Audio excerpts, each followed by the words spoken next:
Dear student, তোমাদের সবাইকে আবারও নতুন একটি ক্লাসে স্বাগত। আজকে আমরা কারেক্টেড ট্রায়াল ব্যালেন্স অর্থাৎ একটা ভুল ট্রায়াল ব্যালেন্স দেওয়া আছে এবং ভুল কিছু সমন্বয় আছে, সেগুলোর দুইটার সমন্বয় আমাদের নতুন করে একটি সঠিক ট্রায়াল ব্যালেন্স তৈরি করতে হবে। এর আগে আমরা ট্রায়াল ব্যালেন্স এবং একই সাথে আমাদের জার্নাল, লেজার এবং ট্রায়াল ব্যালেন্স কিভাবে তৈরি করতে হয় এর আগের ক্লাসে আমরা শিখেছি। আজকে আমরা একটি ভুল ট্রায়াল ব্যালেন্সকে কিভাবে শুদ্ধ করতে হয় সেটা আমরা দেখব। তো তোমাদের সবাইকে আবারও এসএলএম অ্যাকাউন্টিং সলিউশন এই ইউটিউব চ্যানেলে স্বাগত। আজকে আমরা দেখি যে কিভাবে একটি ভুল ট্রায়াল ব্যালেন্সকে সঠিক করে তৈরি করা যায়। তো তোমাদের এখানে দেখো একটি এক্সাম্পল আছে যে একটি ট্রায়াল ব্যালেন্স আছে এবং এর সাথে কিছু কোথায় কোথায় এই ট্রায়াল ব্যালেন্স আমার ভুল আছে সেই দফাগুলো এখানে বলা আছে। এইগুলো মিলে আমাদের কি করতে হবে, prepare a corrected trial balances, এবং আমাদের একটি শুদ্ধ সঠিক ট্রায়াল ব্যালেন্স তৈরি করতে হবে। দেখি প্রশ্নে কি বলা আছে। The following trial balances has been prepared by the accountant for PKL office cleaning services.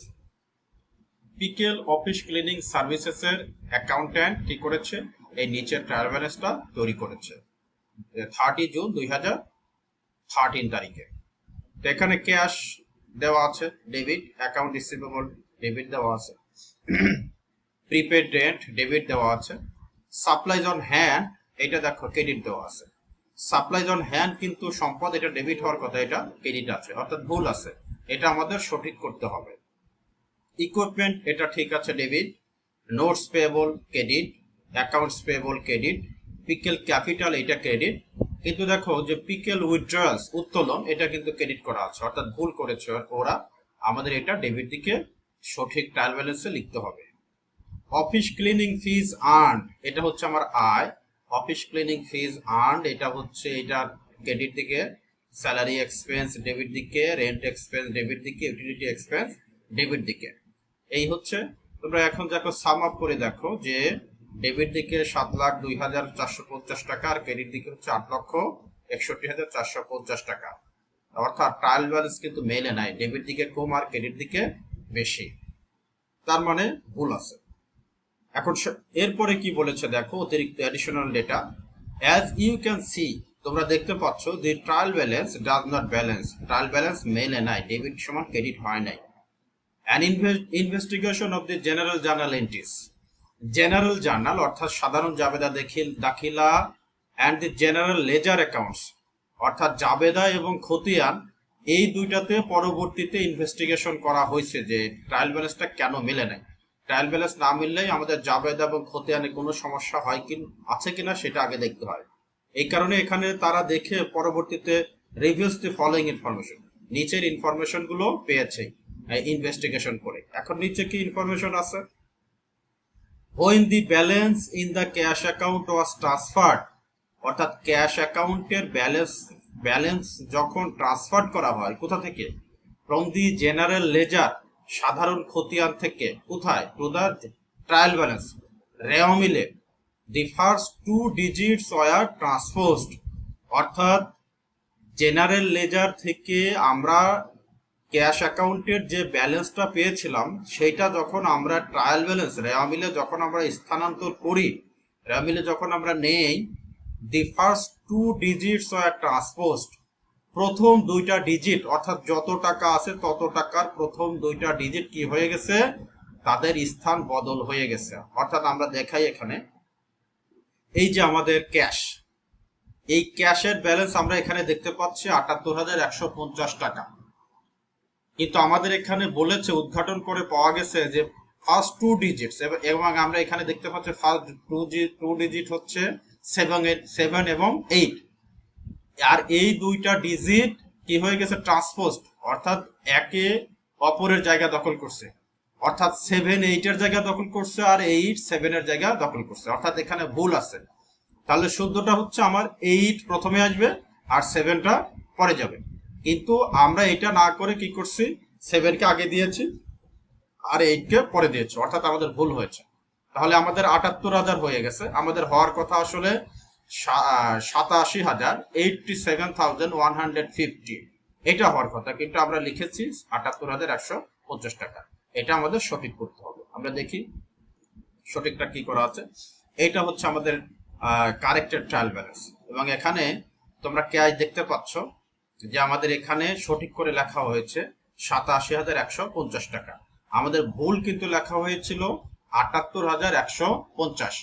যেহেতু বলা আছে যে ট্রান্সপোজ স্থান বদল হয়ে গেছে, এই কারণে এখন সঠিকটা আমার হচ্ছে 87,150, আর আমাদের ভুলটা ছিল 78,000, আর সঠিকটা হচ্ছে 87,150। 150-এ কোনো চেঞ্জ নাই, শুধু এখানে চেঞ্জ হয়েছে, যেটা সঠিক করা হলো। এরপরে আমরা 2 নম্বরটাতে দেখি, the total debits in the account receivable ledger account. Account রিসিভেবলের যে লেজার অ্যাকাউন্ট, তার টোটাল ডেবিট এখানে বলা আছে যে 4,30,500 টাকা, আর টোটাল ক্রেডিট হচ্ছে 2,89,500 টাকা। তাহলে বাদ দিলে, তোমরা যদি বাদ দিলে আমাদের এখানে অর্থাৎ 4,30,500 থেকে 2,89,500, এটা যদি তোমরা বাদ দাও তাহলে আমাদের হচ্ছে 1,41,000 টাকা হওয়ার কথা। 1,41,000 ডেবিট দিকে বেশি হওয়ার কথা, অর্থাৎ অ্যাকাউন্ট রিসিভেবল দেখো আমাদের 1,41,000 হওয়ার কথা, কিন্তু এখানে কত আছে? 1,71,000 টাকা আছে, অর্থাৎ 30,000 টাকা বেশি লেখা হয়েছে। আবারও বলি, আমাদের ডেবিট ব্যালেন্স হচ্ছে 4,30,500, আর ক্রেডিট হচ্ছে 2,89,500। তো ডেবিট থেকে ক্রেডিট বাদ দিলে আমাদের হচ্ছে ডেবিট ব্যালেন্স হয় 1,41,000, কিন্তু এখানে লেখা আছে 1,71,000, অর্থাৎ 30,000 টাকা বেশি লেখা হয়েছে। 30,000 টাকা আমাদের কমিয়ে দেখাতে হবে। আমরা দেখি, এখানে দেখো, যেহেতু আমাদের 1,71,000 টাকা লেখা হয়েছিল, 30,000 টাকা বেশি লেখা হয়েছিল, এই কারণে 30,000 টাকা মাইনাস করে দেওয়া আছে। আরো একটা সমন্বয় আছে অ্যাকাউন্ট রিসিভেবলের, সেটা আমরা দেখি। 3 নম্বর দেখো, an entry found in the general journal for টাকা 15,000 debit to account receivable and for a credit to office cleaning fees earned for the same amount was not posted to general ledger। অর্থাৎ একটা entry, একটা দাখিলা পাওয়া গেছে general জার্নালে, যেটাতে কিনা account receivable 15,000 টাকা ডেবিট, আর ক্রেডিট হচ্ছে অফিস ক্লিনিং ফিজ আর্ন। এটা কি করা হয় না, জেনারেল লেজারে পোস্টেড করা হয় না, অর্থাৎ জেনারেল লেজারে এই অ্যাকাউন্ট রিসিভেবল ঘরে 15,000 টাকা ডেবিট দিকে লেখা হয় না, আর অফিস ক্লিনিং ফিজ আর্ন এইটাতে ক্রেডিট দিকে লেখা হয় না। তাহলে এটা ভুল হচ্ছে, এটা আমাদের লিখতে হবে। সঠিকটা দেখো, এই যে অ্যাকাউন্ট রিসিভেবল, যেহেতু আমার ডেবিট দিকে 15,000 টাকা লেখার কথা লেখা হয় নাই, এই কারণে 15,000 টাকা যোগ করে দেখানো হলো, তাহলে হচ্ছে আমাদের 1,56,000। আর অফিস ক্লিনিং ফিতে আসো, অফিস ক্লিনিং ফি আমাদের ছিল 3,21,600, এর সাথে আরো হচ্ছে এই যে এই 15,000 টাকা আমার কি করতে হবে, যোগ করতে হবে। দেখো 15,000 টাকা যোগ করা আছে, এই যে অফিস ক্লিনিং ফি 3,21,600 সাথে 15,000 যোগ করে 3,36,600 টাকা হয়েছে। এরপরে আমরা দেখি 4 নাম্বার, a debit of টাকা 6,000 to accounts payable was not posted to the general ledger। অর্থাৎ অ্যাকাউন্টস পেয়েবল এর 6,000 টাকা ডেবিট হওয়ার কথা, সেটা কি করা হয়নি, was not posted to the general ledger. আমরা সাধারণ খতিয়ানে আমরা ওইটা ডেবিট করি নাই, অর্থাৎ 6,000 টাকা অ্যাকাউন্টস পেয়েবলে যে আমার ডেবিট হওয়ার কথা সেটা আমরা করি নাই। তাহলে আমাদের এটা ঠিক করতে হবে, ডেবিট দিকে আমার লিখতে হবে। আর অ্যাকাউন্টস পেয়েবল দেখো আমার এখানে কত আছে, অ্যাকাউন্টস পেয়েবল ক্রেডিট দিকে আছে 1,15,000। তাহলে আমরা যদি ডেবিট দিকে করতাম, ডেবিট দিকে করলে অ্যাকাউন্টস পেয়েবল থেকে 6,000 টাকা মাইনাস হতো, তাহলে 1,15,000 মাইনাস 6,000, এইটা হচ্ছে অ্যাকাউন্টস পেয়েবলের সঠিক ফিগার। আমরা দেখি, এই যে দেখো অ্যাকাউন্টস পেয়েবল 1,15,000, আর যেহেতু আমার যদি ডেবিট করতাম তাহলে আমার ডেবিট মাইনাস হতো, এই কারণে মাইনাস 6,000, বাদ দিলে তোমার থাকে 1,09,000। এটা হচ্ছে আমার অ্যাকাউন্টস পেয়েবলের ক্রেডিট রাইট ব্যালেন্স। আরেকটা কথা বলছে দেখো, দি করেসপন্ডিং ক্রেডিট, অর্থাৎ এই যে ডেবিটের বিপরীতে ক্রেডিট, এই credit 6,000 was posted to the cash account. অর্থাৎ এই 6,000 টাকা কিন্তু ক্যাশ অ্যাকাউন্টে কি করা হয়েছে, সঠিকভাবে লেখা হয়েছে। অর্থাৎ এইটার ক্রেডিট, এটার অর্থ তাহলে দাঁড়াচ্ছে যে অ্যাকাউন্টস পেবল, পাওনাদারকে 6,000 টাকা পরিশোধ করা হয়েছিল। তো পাওনাদারকে 6,000 টাকা পরিশোধ করলে তোমার পাওনাদার কমে যায় অ্যাকাউন্টস পেবল, এই কারণে পাওনাদার থেকে মাইনাস হয়। আর এখানে বলছে যে ক্যাশটা ক্রেডিট ঠিকই করা হয়েছে, অর্থাৎ ক্যাশও আমাদের কমে গিয়েছে। তো যেহেতু সঠিক করা হয়েছে তাহলে এটাতে কোনো ভুল নাই, অর্থাৎ ক্যাশে কোনো চেঞ্জ হবে না এটার দ্বারা। 5 নম্বর দেখো বলেছে all accounts had normal balance, অর্থাৎ সকল হিসাবেরই ব্যালেন্সটা হচ্ছে নর্মাল। অর্থাৎ ডেবিট যা হওয়ার কথা তা ডেবিট, অর্থাৎ ক্রেডিট যা হওয়ার কথা তা ক্রেডিট। অর্থাৎ আয় হলে আয়ের নর্মাল ব্যালেন্স ক্রেডিট, ব্যয়ের নর্মাল ব্যালেন্স হচ্ছে ডেবিট, অ্যাসেটের নর্মাল ব্যালেন্স ডেবিট, লায়াবিলিটিস এর নর্মাল ব্যালেন্স ক্রেডিট। এই হচ্ছে যে এটার দ্বারা বোঝায় all accounts have normal balance. আমরা এখন পুরো ট্রায়াল ব্যালেন্সটা দেখি। ক্যাশটা আমরা শুদ্ধ করেছি, তাদের 2টা ডিজিট চেঞ্জ হয়েছিল, সেটা আমরা ঠিক করলাম। 78,000 ছিল, ওইটাকে আমরা 87 অর্থাৎ 78 ছিল, ওটাকে আমরা ঠিক করে 87150 এটা বানাইলাম। অ্যাকাউন্টস পে বলে আমার 30,000 টাকা বেশি লেখা হয়েছিল, এই কারণে 30,000 টাকা মাইনাস, আর 15,000 টাকা লেখা হয় নাই, এই কারণে 15,000 টাকা যোগ, মোট হচ্ছে 1,56,000 টাকা। আর প্রিপেড রেন্টে কোনো ভুল নাই, debit debit. Supplies on hand এইটা মেবি ক্রেডিট করেছিল ওরা, তো এই কারণে এখানে ডেবিট করা হলো, সঠিক করা হলো।